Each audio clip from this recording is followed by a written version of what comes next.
আমরা আমাদের বাপের হোটেলে খাই তো আমরা বুঝতে পারি না। আমি এখানে ভাইরাল হতে আসিনি, আমি এখানে কিছু মানুষের কথা বলতে চাই যারা এই এক টুকরো খাবার ফেলে দেন। আজকে আমার টমিটা না গেলে আমি বুঝতে পারতাম না। আমাদের এই খাবারটুকু যদি রাস্তার আশেপাশে পশু পাখি বলেন, ইনাদের মতন অনাথ মানুষদের দেখেন, আমার মন চায় যে এদের একটু করে দেন, ফেলে দিয়েন না।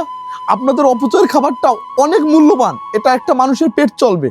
সে যেভাবে জিনিসটা খালো, আপনারা তো জিনিসটা দেখতে পেলেন, এটা একটা স্বাভাবিক মানুষ মনে হয় না সে এইভাবে একটা জীবনযাপন করতে পারে।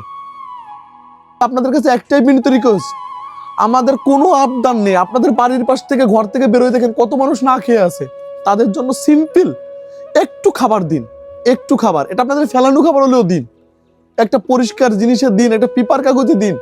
ফেলে তো দিচ্ছেন, একটু কষ্ট করে এগুলো দিলে মনে হয় না আপনাদের মূল্যবান সম্পদটা চলে যাবে।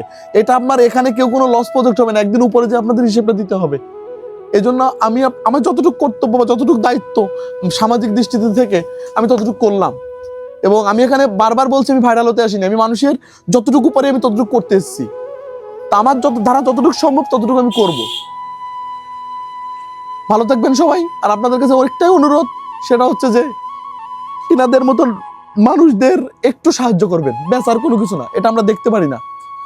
ভালো থাকবেন।